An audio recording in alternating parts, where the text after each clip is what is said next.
is Ben Burgis. I'm the author of Give Them an Argument, Logic for the Left, which is out now from Zero Books. You can pick up a copy from Amazon or Barnes & Noble or any number of other places that are not currently nationalized enterprises or workers' cooperatives.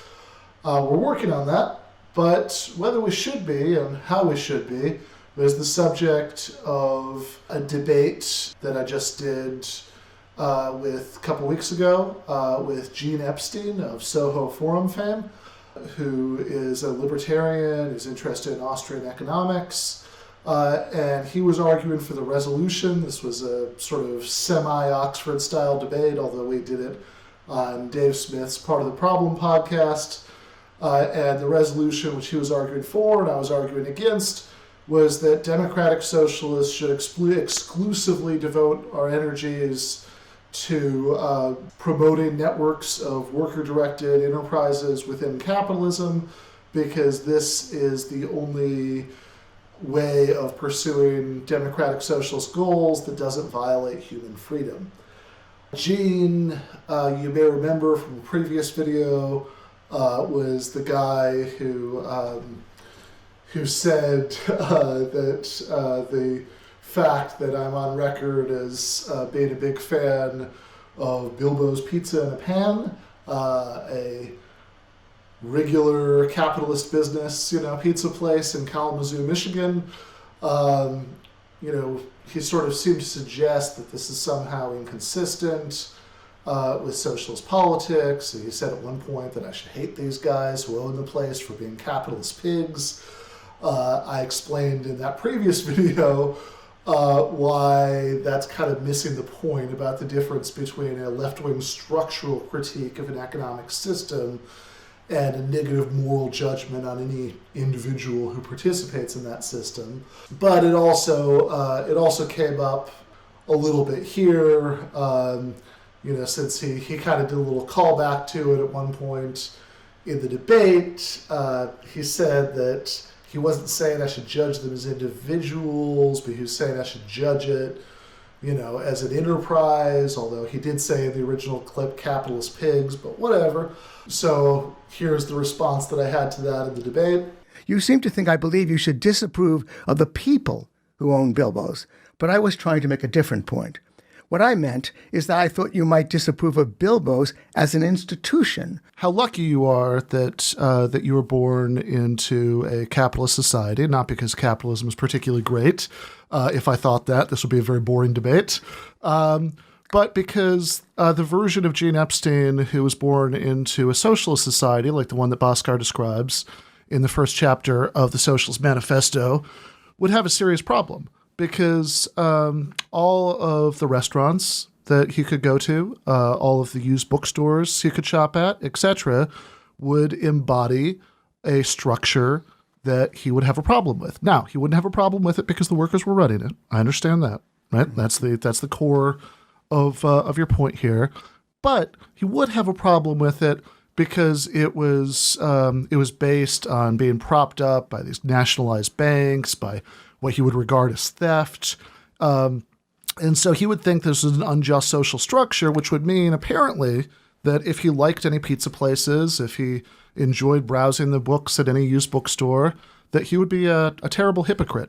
And I'm glad that Gene has saved that particular moral dilemma. But of course, all this is beside the point as far as the main issue goes, right? So the main issue is whatever we think about small business owners or even big business owners, what sort of economic system should we have? And if we don't have the kind that we should, if it would be better if we had one where we eliminated the distinction between workers and bosses, then how is it legitimate to strive for that? Should we do what I think, which is use political action, or can or should we avoid that in favor of just using market mechanisms?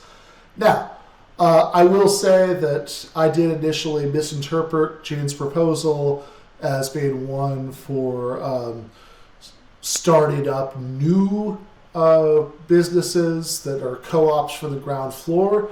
And he clarified that what he's talking about is starting up, well, not starting anything up, but is targeting existing successful corporations for boycotts, and then when they become unprofitable and are vulnerable to this, doing hostile takeovers funded, I guess, by crowdfunding. Now, in the debate, I did say a few critical things about why I was skeptical. I'm not entirely convinced that this strategy by itself would really pay off that much. But that's not what I focused on, because that's the sort of weakest part of the argument, right? What I focused on was the exclusively, right? Why I don't think that, look, I'm perfectly fine with saying we should, in fact, promote networks of worker-owned businesses within capitalism, networks like that actually do exist within capitalism, like the Mondragon Federation in Spain. They're not perfect, they have problems, but they do a lot of good and improve a lot of people's lives. And I agree with what Karl Marx said in his inaugural address to the First International, which is when he described workers' cooperatives as great social experiments whose value cannot be underrated because they provide proof in practice that it's possible to have, in Marx's language, modern industrial production without a division between a class of masters and a class of hands. So I totally agree with that, but of course where I disagree with Gene is that I agree with what Marx went on to say, which is that it's, even though it's important to have these as proofs of concept, we could only go from having islands of cooperative labor and a sea of wage labor to having a cooperative economic system if cooperative labor is developed by what Marx called national means. In other words, political action. Gene, and I want to explore this a little bit more now because, it's a fairly friendly debate. It was, vigorous exchange, but it was fairly friendly.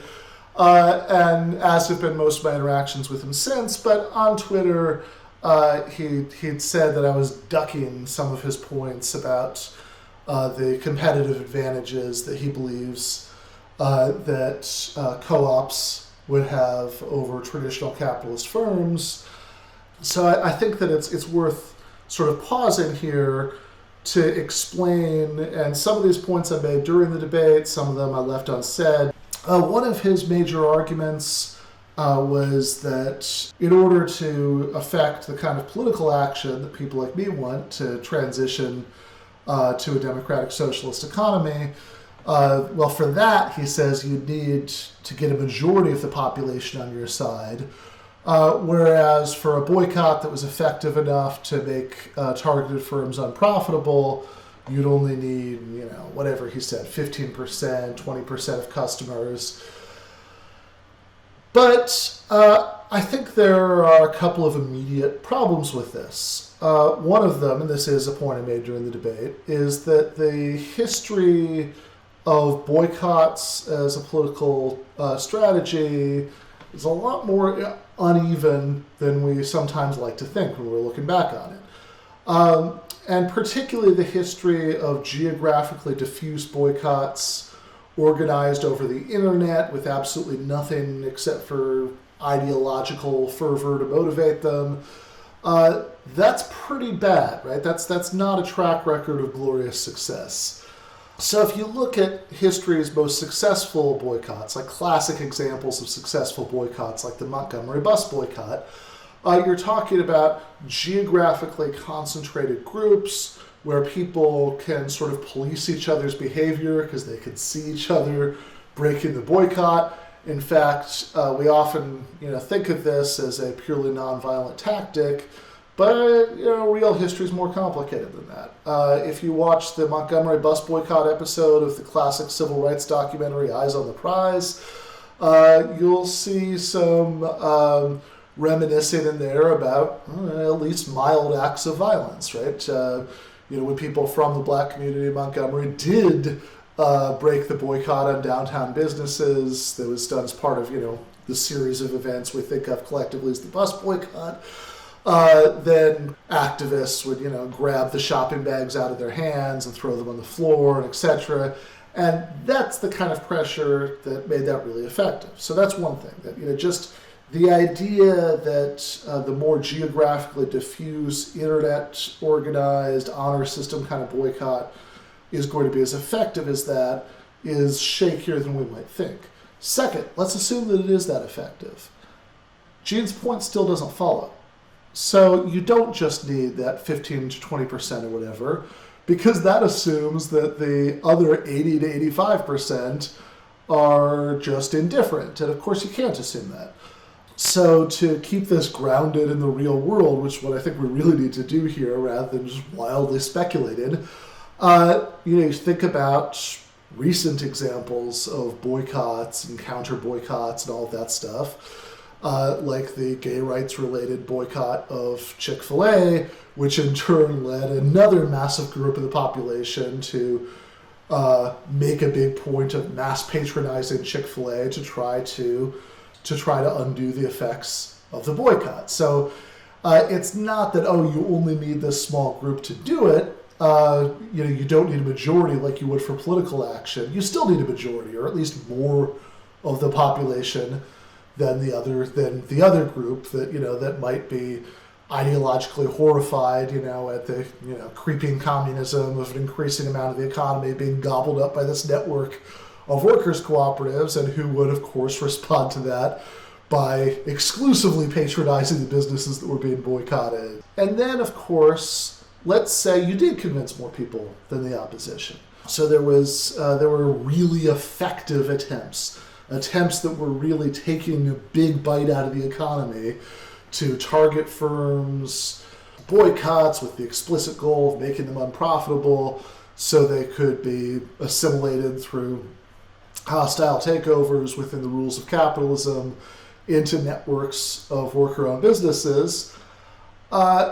This would definitely not avoid the necessity for political action. So another real-life case that I directed Gene to during the debate is recent events regarding the boycott, divestment, and sanctions movement, usually known by the abbreviation BDS, which seeks to pressure the State of Israel through nonviolent economic boycotts to respect the human rights of the stateless Palestinian population. And of course, Israel's immediate move was to criminalize this movement. If BDS activists, are legally not allowed to enter Israel, etc. And even here in the United States, where the First Amendment makes such things very difficult, there have been all kinds of attempts, state legislatures and even in Congress, to criminalize BDS here, or at the very least use the power of the state to try to make life difficult for the BDS movement. So I have no idea why anybody who looks at this, because keep in mind, there have been some successes with some companies, but BDS has not actually taken a big bite out of Israel's global trade. Right? Israel's doing just fine. But just the glimmer of the possibility of a successful boycott movement to pressure Israel into respecting Palestinian human rights has been enough to trigger all of these criminalization attempts. So I have no idea why anybody wouldn't think that Gene's proposal would trigger similar, motivated ideological red baiting criminalization attempts. And opposing that, once again, takes you into the terrain of political action, right? There is no way of changing the economic structure of society that doesn't take you into the terrain of political action.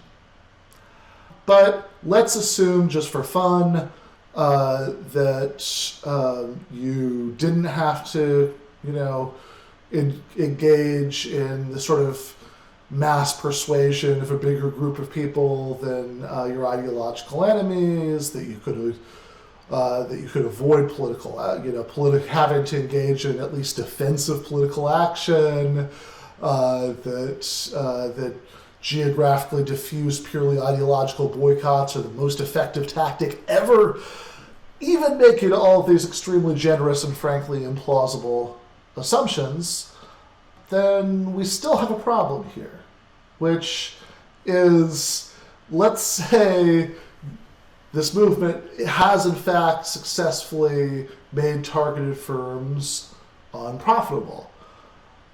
And it's amassed a bunch of cash through crowdfunding. Does this bunch of cash mean that it's going to be in a better position to buy up these now failing firms than their regular capitalist competitors? If Coke is going out of business because of the boycotts, why would American Mondragon be in a better position to buy it up than, Pepsi? And this is really especially a stretch when you consider that the people who would benefit the most from this change are the people who have the least amount of income to give to crowdfunding. Yes, I know, as James pointed out, the bottom, 2/3 of the population has whatever percentage it is of, disposable income. But brass tacks, that does not translate in practice to as much money to throw around as Gene sometimes seems to think. Especially if, I cited in the debate a widely circulated statistic that 40% of the public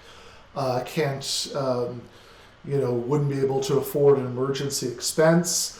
Now, I had seen the night before when I was researching this one of the attempted debunks of the statistic, which pointed out that really what the study shows is maybe that 40% of the public can't go into cover a $400 emergency expense from their savings, as opposed to taking out a loan, interpersonal or otherwise, or going deeper into credit card debt. So I was careful to say that when I brought this up in the debate, that that 40% of the public, right, the bottom 40%, can't even cover a $400 expense without taking out a loan or going even deeper into credit card debt. But to be fair, right, people have shown me since then, other attempted debunks that question even more than that might not even have criticisms of this stat that might not even be covered by the caveat that I included in the debate. But then you have to say, well, okay, let's step away from this single stat and see how it fits in with other stats that might helpfully clarify it. So if the Gene Epstein side of this thinks that, no, people at the bottom of society, have lots to throw around in their savings. Gene said at one point, he said at a couple points, he really seems to think, in fact, I believe this is one of the points that he thought I was ducking, that he really seems to think that this is a really telling point, that the average, I believe, private sector employee supposedly gets $70,000 a year. We're going to take a harder look at that in just a moment. But then you'd be very confused when you hear that, when you look at another statistic, which is much clearer, right? Like all the ambiguities in the study that asked people, how or whether they'd be able to cover a $400 emergency expense don't exist in this one, where they just ask people straight up, are you living paycheck to paycheck? And 80% of Americans said yes. It's a lot more than 40%. Okay, but wait a second. What about that $70,000 a year statistic that Gene cited? Now, I'm not sure exactly what his source is on that. If he mentioned one, I missed it. But it's tellingly very different from a bunch of other very easily available stats. So, for example, if you look at the common statistics about the distinction between the average wages of a CEO and the average wages of a worker, what they're defining as the average wages of a worker for that study we're talking about well under $40,000 a year. So that's much more than $30,000 less than the figure that Gene cites. So what's going on here? Well, I'm sure he's an honest guy. He's a scrupulous guy. I don't think, profound ideological disagreements aside, I like him. I do not think that he would cite a fake statistic. But there are a lot more ambiguities here than you might think, and this is something that's worth dwelling on for just a second. When you hear people say the average X is Y, where that Y is some sort of quantitative measure, should understand that could be misleading in a few ways. One of them has to do with who you're averaging, right? Who you're counting as an X, and the other has to do with what you mean by average. On the first point, who are you averaging? One way that you can easily get into trouble here is if you have way too loose a definition of worker. If all you mean is anybody who's legally classified as an employee, then, in fact, by limiting yourself to the private sector, you're going to have a really distorted statistic because you're leaving out a bunch of other underpaid workers in the public sector, but you're including those CEOs who are making 361 times the average salary of the average worker because CEOs are technically legally classified as employees. I don't know if that's the case in this particular study, but I suspect that accounts for some of the difference between the $38,000 a year average and the $70,000 a year average. Even the $38,000 a year average might be overstated in some important ways, and that has to do with the second way that it's possible I'm not saying intentionally, but to have the result of misleading people with talk of averages. So when statisticians talk about averages, in different contexts, they can mean three different things: mean, median, and mode. The mean is what you get the most often, which is just you add them all, you add everybody's salaries together and you split it by the number of people. Of course, given big gaps and inequalities, that can really distort things in some obvious ways. But of course, in many contexts, a mean is really what we're looking for when we say average. Median is when you line everything up and you see what's in the middle. That's, in certain contexts, less misleading than the mean. Although, really, if you're interested in certain kinds of generalizations about what working class people have in savings, what people can afford, etc., then what you really want oftentimes is the mode, right? The mode is the most common salary in this example. Gene also said a few times, he picked up on something I said in the video that I did about him about poverty wages, but he clearly misunderstood that. I did not make any kind of claim that workers in the private sector in general, or workers in America in general, are making poverty wages. I think workers in general should be making a whole lot more, but poverty is relative, etc. I wasn't making that claim. What I was talking about was the specific competitive advantage traditional capitalist businesses have when they're competing with workers' cooperatives.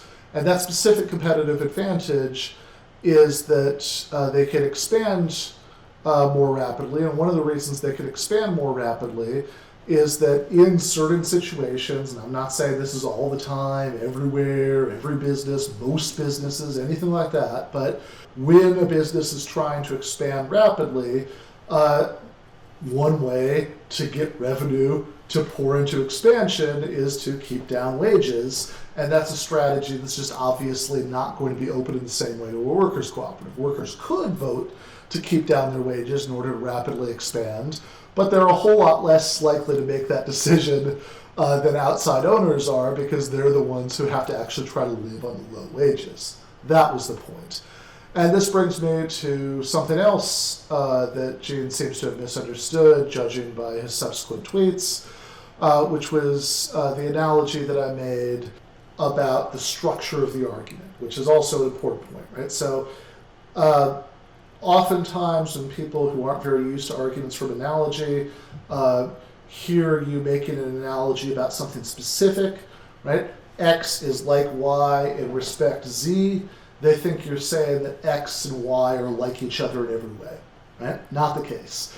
So the specific analogy here was between socialism and antebellum abolitionism.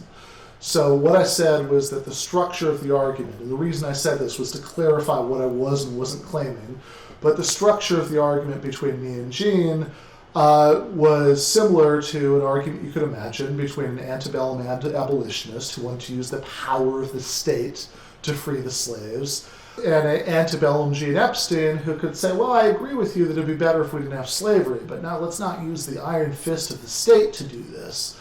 Let's just use the market. Let's just start some free labor cotton farms that can outcompete the slave labor cotton plantations out of existence. What I'm saying to the actual Gene Epstein closely structurally mirrors, and that's the point of the analogy. It's not to say that capitalism is just as bad as chattel slavery. Of course it isn't. But the point of the analogy is that what I actually say to the actual Gene Epstein closely mirrors the obvious things that the antebellum abolitionist version of me would say to the antebellum version of Gene Epstein, which is that, of course, the point is not that you can't have perfectly successful, productive, competitive free labor enterprises, including free labor cotton farms. And it's important to know that because that proves that we don't need slavery to have a productive economy. But we can't expect free labor cotton farms to outcompete slave labor cotton farms because the slave labor cotton farms have unfair advantages, like, for example, having to pay nothing in wages. So, given that I have a similar position in the argument about capitalism to what that hypothetical antebellum abolitionist would say, I think that we do need to use the power of the state. Now, there are a number of ways we can do this, but one proposal we talked about in some depth was one that Bhaskar Sankara talks about in the first chapter of his excellent book, The Socialist Manifesto. I've been slowly reading it for like the last month, but I just finished it tonight. Very good. That was almost Trumpian, that very good. Some very good numbers are going to be announced, by the way, in the very near future. Very good.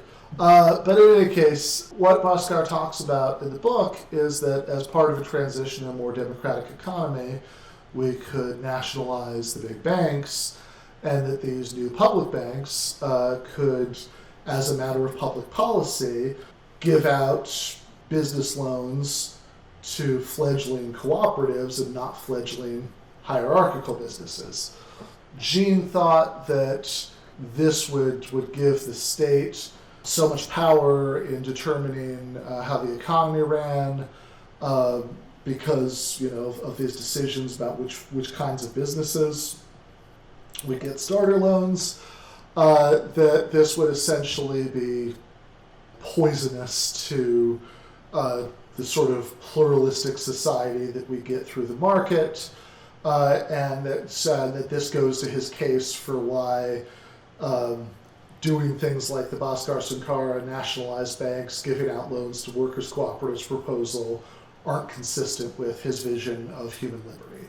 So I want to end by showing you the exchanges that we had about that, and then I'm going to make one final note after that. So here's the back and forth about nationalized banking slash the general idea of democratic economic planning and the bad effects that Gene Epstein thinks that would have as far as human liberty go. Connor Friedersdorf asked in The Atlantic about democratic socialism, quote, how many Muslim prayer rugs would the Democratic majority of workers vote to produce? How many Qurans? What share of construction materials would a majority of workers apportion to new mosques? Bhaskar has written, and I assume you agree, that he wants socialism to, quote, involve a commitment to a free civil society, especially for oppositional voices. But now imagine an oppositional voice like mine that wants the democratically elected planners to commit resources to put on public debates, catering libertarians who support capitalism for my sole forum. This is a a priori concern that really ignores how public institutions tend to work in the real world.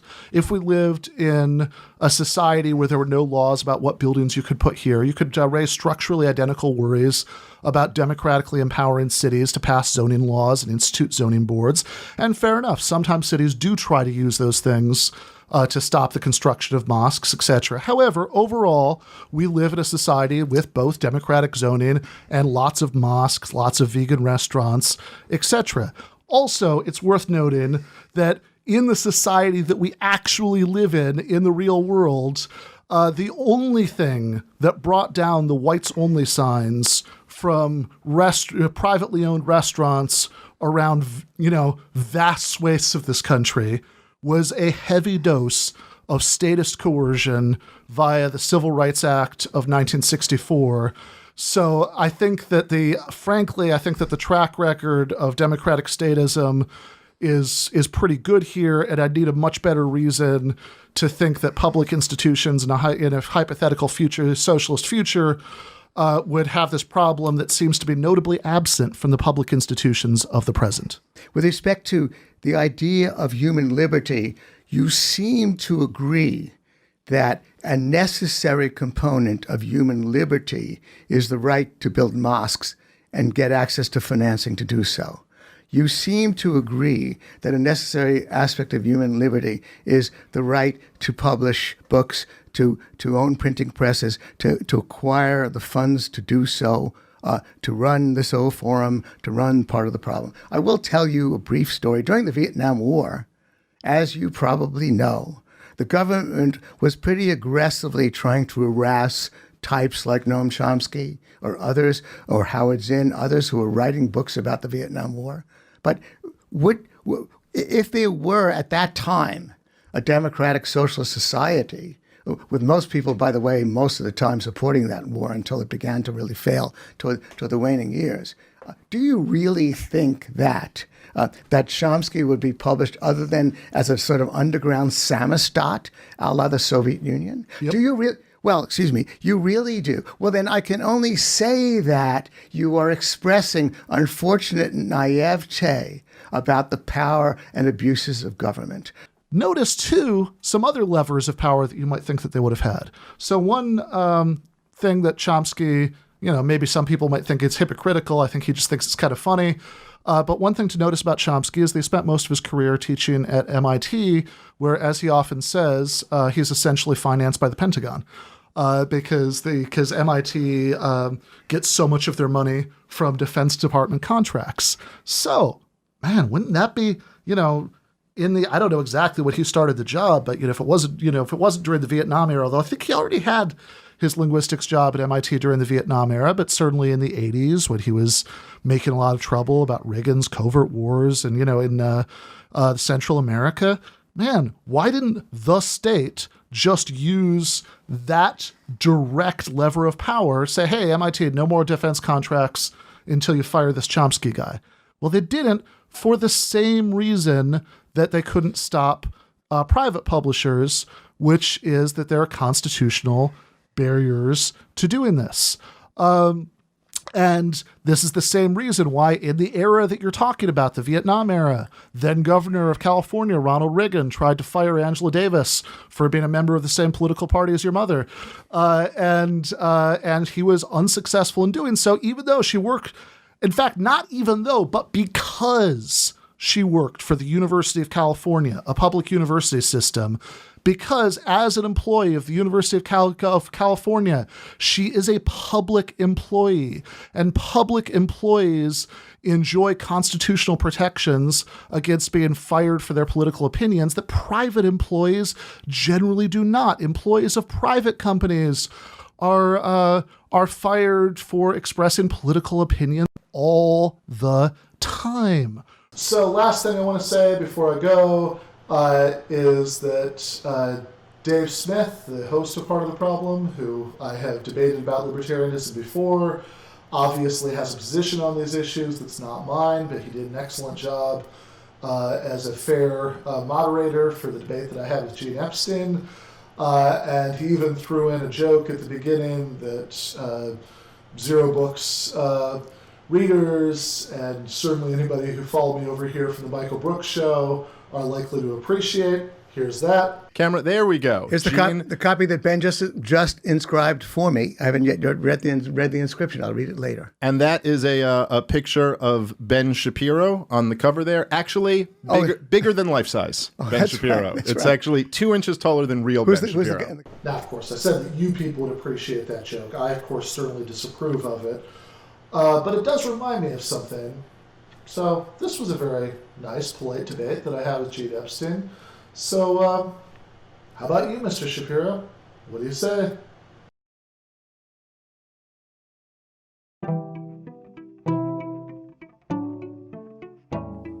Thanks for watching this Zero Books video. If you enjoyed it, subscribe to this channel and click on the notifications bell so that you'll be alerted whenever we release a new video.